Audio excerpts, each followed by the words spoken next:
Hello, everyone. Welcome to another one of my Wednesday God on My Mind topics. I want to say welcome back to subscribers. Hello to newbies. So if you're a newbie and you like it, please hit that subscribe button. And for subscribers and newbies, if you like it, don't forget to hit the like and share button. You never know. Somebody out there, maybe they could use it. So this is another one of those ones that I read it and I thought, ooh, this would be a good topic. And then I thought, but I don't want to do it because I don't want to have to deal with it and I don't want to have to talk about it. But that's not what this is supposed to be about. And I need to get used to dealing with it and talking about it because I did go through counseling and I am, like I told you, I am working up that course that will be available hopefully in the next couple months. I've got 4 of the modules, so it's a month. One module is a month, and I have 2 more to go. But anyway, let's get on to this. This one comes from Romans 8:28. And it says, "And we know that all things work together for good to them that love God, to them who are the called according to his purpose." Now, we all know what this means. And I don't know if you're like me, but there's been times when I have said, I don't think so. This, what I'm going through isn't for my good. And as awful as this is to me, I don't see, how it's where there's any good gonna come from it. And I don't know, but I'm sure there's other people out there who have thought the same thing. And I've read different commentaries on this, and they all say pretty much the same thing. They say, it's yes, God allows us to go through crud, but he can turn bad for good, and whatever he allows us to go through, he will make it work out for his good. And I'm going, right, but where does that leave me? And then today I said, well, let me go back and look at my John Corson and see what he says, because it's been a while since I've read all his stuff. And I really like what he said. So I'm gonna read it. He says, Jacob declared just the opposite, that all things work together for good. Famine was in the land. His wife Rachel was dead.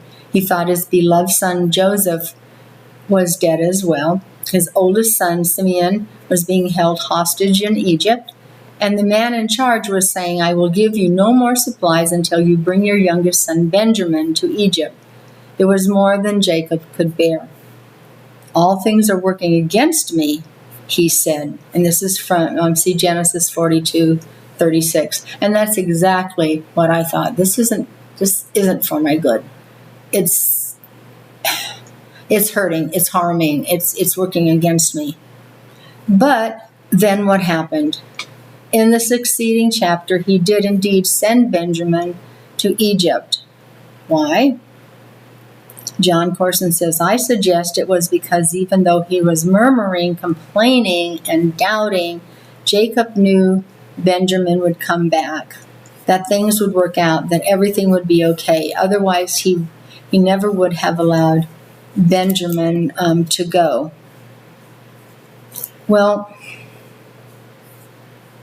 when I was going through it,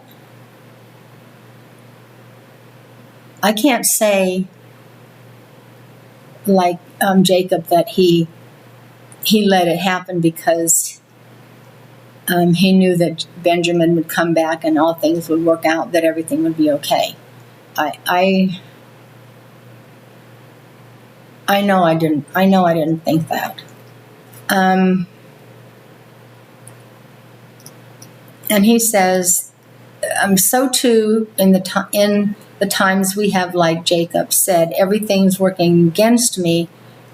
Even then we knew that wasn't true. And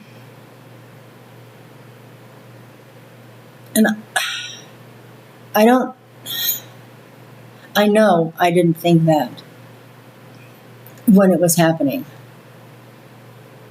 But, and that's honest. And it doesn't mean the Bible's wrong. It just means that's honestly what I was feeling. And that's okay. And God knows what we're feeling. But there is a light at the end of the tunnel. And for me,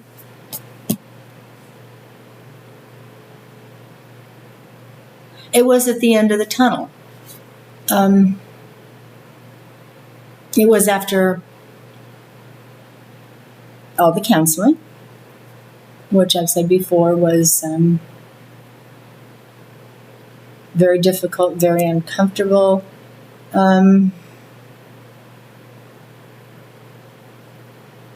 Very hard to go through, but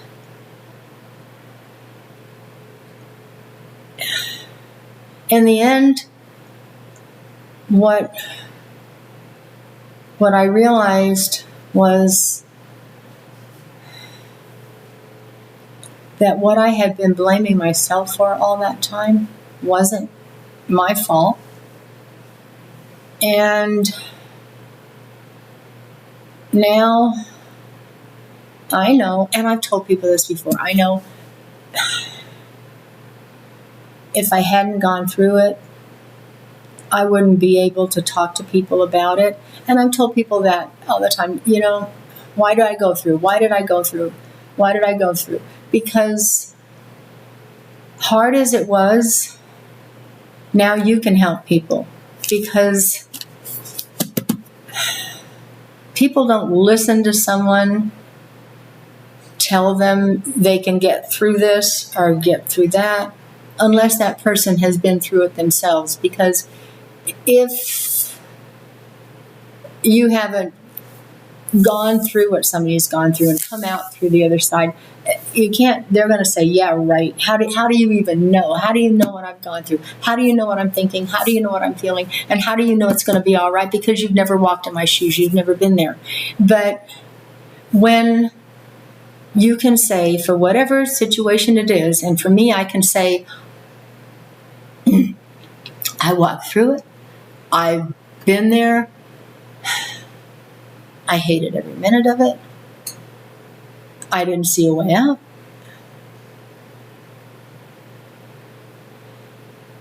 And that way out, when I took it, was hard. But I'm a lot better. I call it my demons, those memories, those demons will always be there. And I can't always control them, but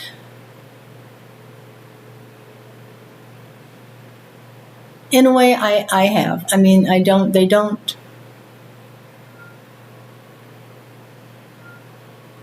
aren't as bad as they used to be. They don't last as long as they used to be. They don't, because I've learned what they are. I guess I learned what caused them, and I can put them back, I guess, in their place, if that makes sense to you. But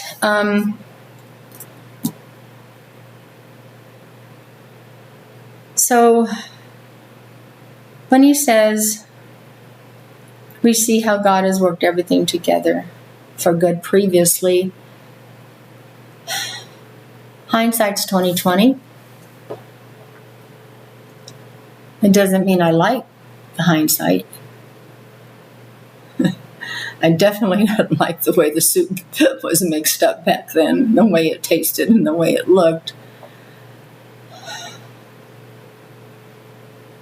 But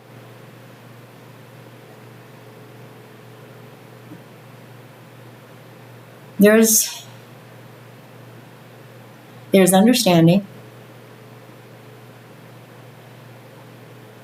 There's peace. Doesn't mean I don't get cheered up. Doesn't mean that, there aren't times when it's going to be difficult to talk about this, and it probably will be all my life. Okay? But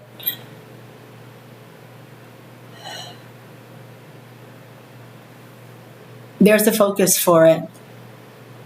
And I feel like at least good came out of it, because when I got strong in myself, then I knew I could help other people. I had to get strong enough to not just be able to confront it, because I knew about it, but I had to get strong enough to put it out there, because that's the hard thing. Putting it out there. What are people going to say? What are people going to da-da-da-da-da? Well, all those, and that's Satan. But and looking back at what I went through, and knowing that there are other people who've gone through, are going through, are living with it, living with the memory of it, have their own demons, haven't healed, whatever, and I can help.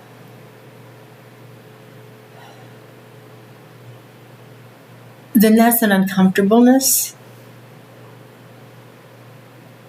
that I'm willing to deal with. And that's a risk I'm willing to take. Because